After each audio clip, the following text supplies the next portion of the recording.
Today I'm showing you how to make natto spaghetti. Natto is a Japanese fermented soybean. You can usually find it in the freezer section of Japanese groceries, and it looks like this. It usually comes in packets of 3 in these little styrofoam packages with a little packet of mensuyu, which is a kind of a dashi soy sauce, and then a little packet of spicy mustard. I've been eating natto ever since I was a kid, so I really love it. Definitely has a strong flavor and a very slimy texture, so I think it takes a little bit of time for people who have never experienced it to get to love it, but I really urge you to try it because it's super good for you and it's super delicious. This is a great recipe to begin with if you've never tried natto, or if you've tried it and you think you don't like it. Please try this recipe because it's super easy to make, and the techniques and the garlic in here really mask some of the flavors that some people find unpleasant. So the first thing you're going to do is remove it from the freezer package, set aside the mensuyu and the hot mustard, and then chop the frozen natto into smaller pieces. I didn't film this step, but you're going to want to mince 1 clove of garlic after you finish this. Then for your sauce, you're going to actually use the mensuyu packet and the karashi, which is the mustard. If anyone knows how to open these packets without spraying it everywhere, let me know. I always spray it everywhere. And add a little bit more soy sauce, and if you have it, a little bit more of yellow Japanese mustard. If you don't have the mustard, don't worry about it, you can just omit it. And then mix that up with chopsticks so it's a little bit more mixed together. Next, you want to start boiling some water for your spaghetti and heavily salt your pasta water. This recipe is for 1 serving, so boil 1 serving of spaghetti.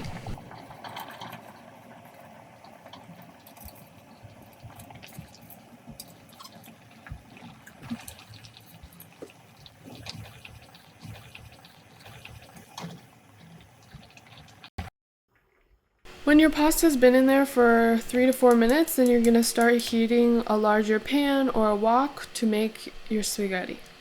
You just want to preheat your pan so it's nice and hot when you're ready to go. When you drain your pasta, you want to save around a cup of your pasta water.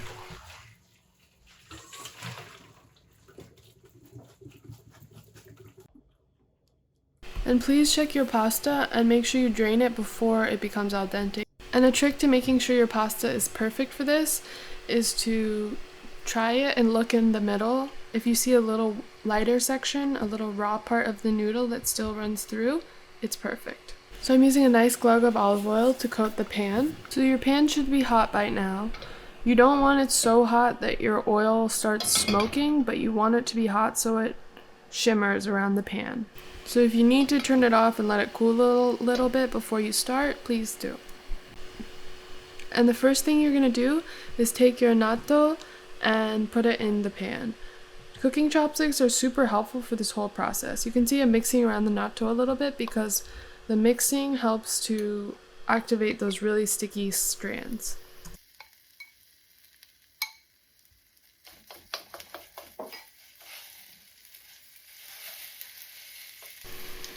Pretty soon after you put the natto in the pan, you want to put in the garlic.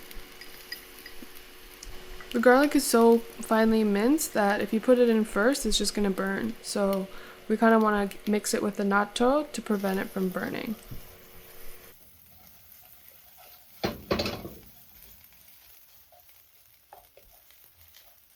You should be cooking this on medium-high to high heat the whole time. It's a really quick process, and you just want to make sure you have all of your elements ready so you can put them together really smoothly. Once the garlic just barely starts to change color, you can add your pasta.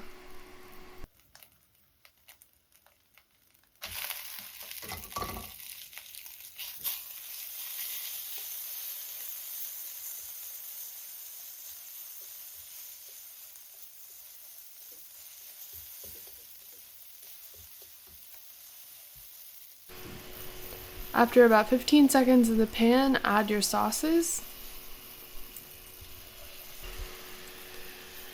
And then right after that, you're going to add a splash of your pasta water. I think I used about a quarter cup.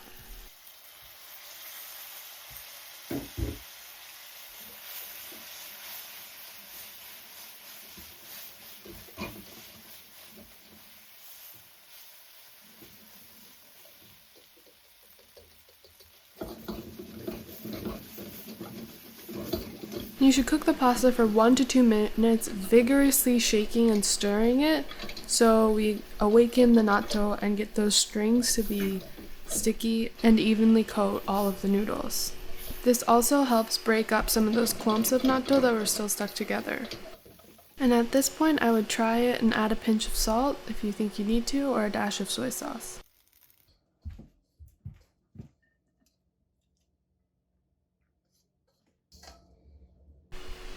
Scrape all of that yummy, garlicky natto out of the bottom of your pan. And garnish with some green onion and some nori, or seaweed. I toasted it in my wok for 10 seconds and chopped it up. And there we have it, natto spaghetti. It's delicious, it's creamy, it's salty, it's really good for you, and it's super fast and easy. So if you haven't made anything yet, this is the recipe to make.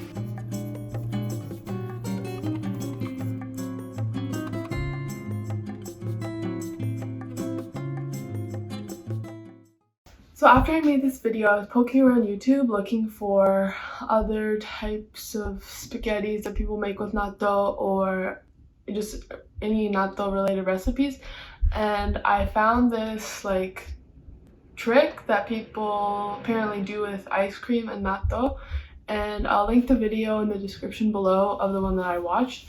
But I wanted to try it myself. I wouldn't be surprised if everyone already knows about this and I'm late to the game, but if you try it, let me know. I thought it was pretty cool. And we'll see you next Wednesday. So our favorite natto is back. This time you want the natto to be completely thawed, so just leave it out on the counter for about 20-30 minutes and you'll be good to go. Next, you want to take a bowl and start mixing the natto with chopsticks pretty vigorously, and you want to try to get the natto all around the surface of the bowl.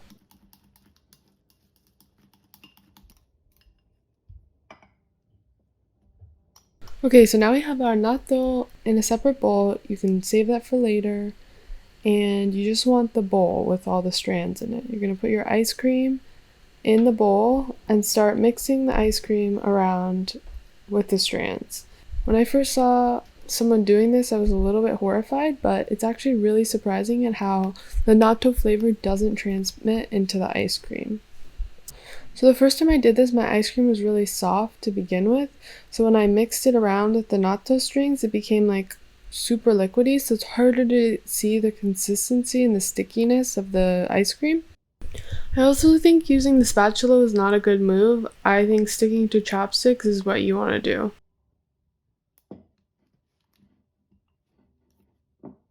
So then I tried freezing it again because I was like, let's see if the strings keep when you freeze it. I didn't freeze it for long enough the first time, and then this is when after I waited 5 or 6 hours.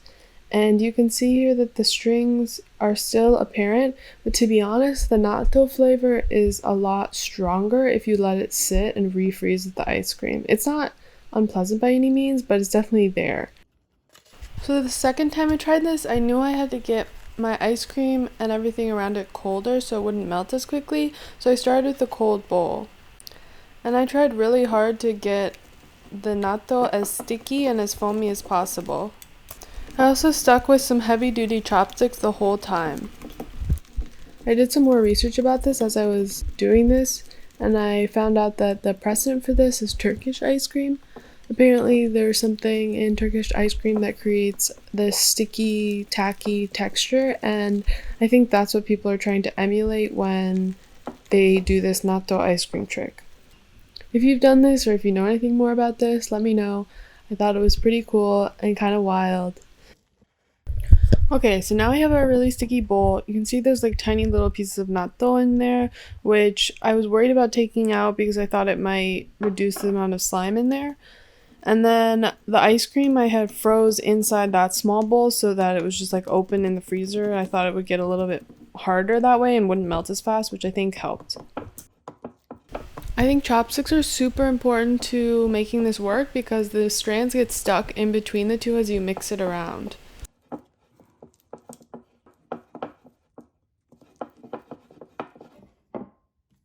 Whoa, this is pretty cool.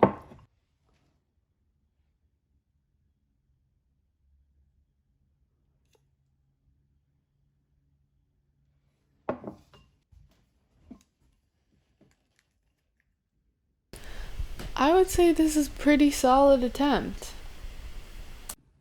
Okay, I'm gonna try the ice cream.